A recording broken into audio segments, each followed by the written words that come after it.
vazdušna sirena za vazdušnu uzbunu u Prištini upravo najavljuje dolazak agresorskih NATO aviona. Kao što vidite, saobraćaj je vrlo redak. Inače, ljudi sad već polako napuštaju stanove i idu u sklonište.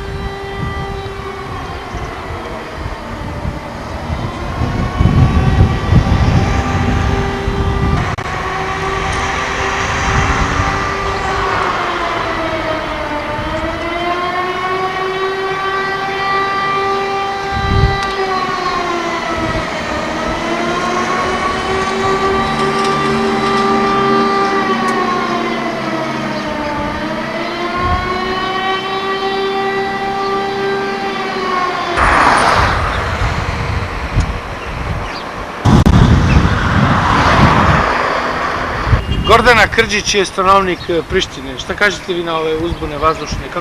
Koliko to remeti život, uobičajeni život grada? Dosta, ali smo se privikli. Privikli ste se, jel? Nema nekog velikog straha? Ne. A gde vi sad idete dok je sirena? Pa pošla sam kući. I ovako slobodno šetate, jel? Šta je suđeno, suđeno. Izgleda da su Srpkinje u Prištini posebno hrabre, jel? Jesu. Hvala vam, Gordana.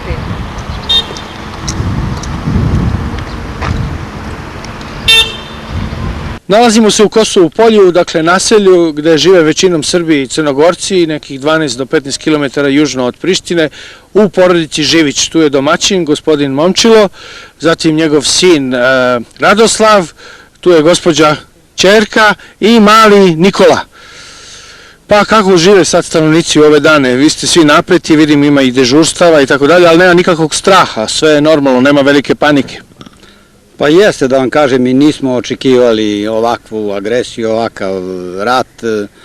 Mi smo očekivali nešto ovako da se mirnim putem reši. Srbija je Srbija, ovo je srce Srbije.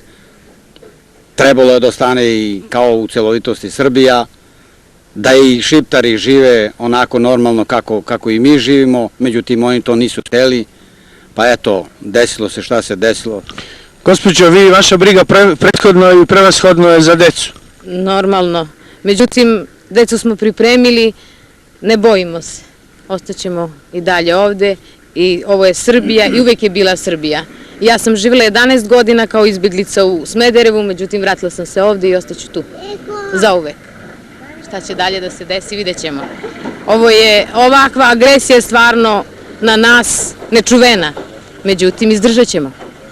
Srbi na Kosovu, starosedeoci, još od cara Lazara i nikad niko ne pamti od kad smo tu.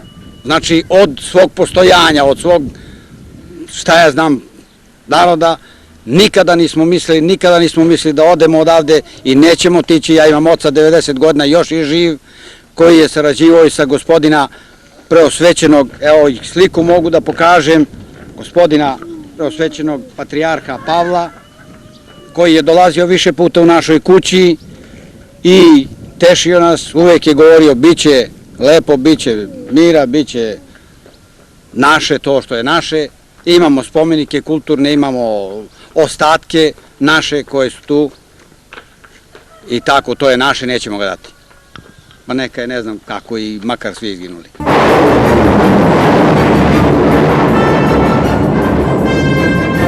Tigor 1, drugoj baraki koji? Vidiš? Vidim Tigor 1. Brani Tigor 1.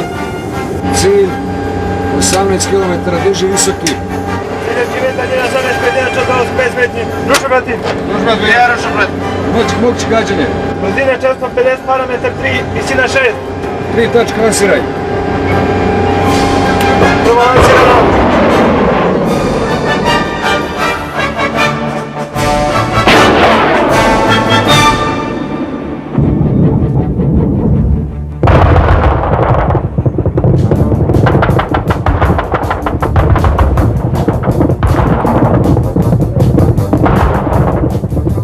Snage ratnog vazduhoplovstva i protivvazdušne odbrane nanose agresoru velike i za njega neočekivane gubitke i sprečavaju precizno dejstvo po odabranim ciljevima.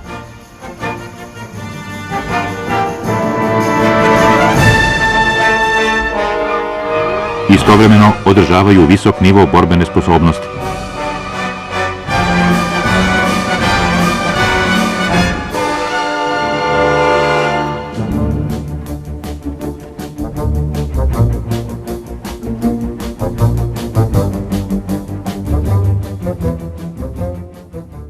Nalazimo se na jednom protiavionskom topu kalibra 30 mm Praga iz sastava trupne protivvazdušne odbrane Vojske Jugoslavije u rejonu Kosova.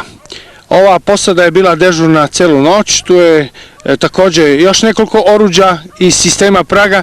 Inače, ovi momci su oborili jedan američki F-16 koji je pao nedaleko od Gračanice i ići ćemo danas da tražimo njegove ostatke.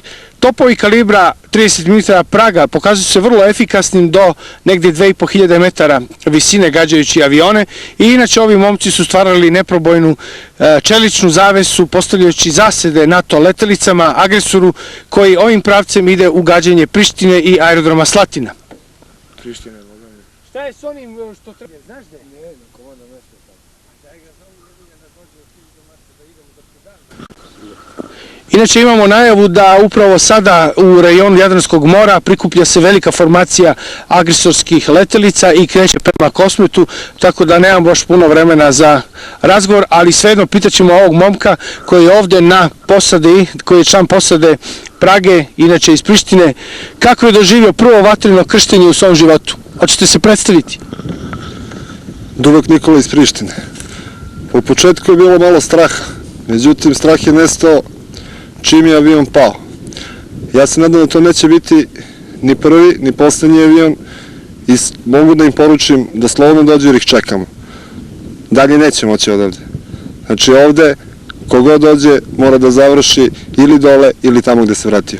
Odnosno odakle je krenuo.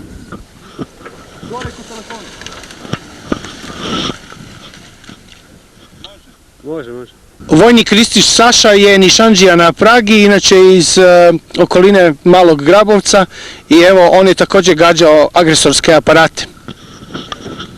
Želim samo da kažem da ovo što oni čine neće dobro za njih da prođe.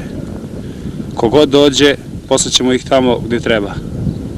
Čekali smo ih, opet ćemo ih čekati i uvek smo tu da ih čekamo. Neka izvole.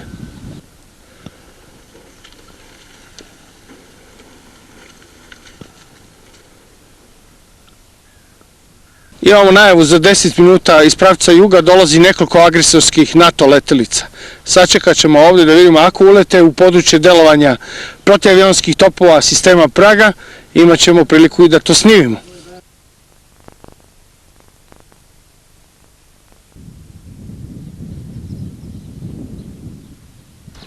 Kobac, Kobra, prijem. Kobac, slušam.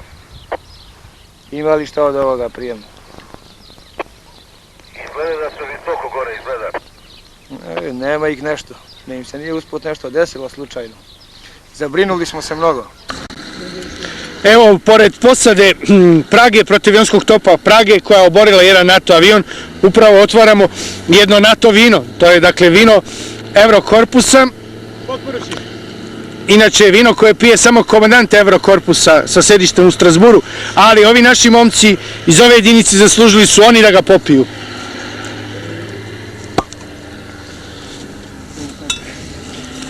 Nišandžija na protiavionskom topu koji je oborio, prvi pije u čast oborenog aviona. Pozdrav, dajde živjeli. Neka je svetlo Bože pomozi pa. Živjeli Šupiću. Da Bog ste dobro. Aj živimo, da Bog ste dobro, da čovjek zlak malo. Stari vodnik! Ne mora stari vodnik uvijek da pije. Zašto ne može? Dao gospoda, oborimo još ono 5, 6, 7, 8, pa ćemo da vidimo za dalje.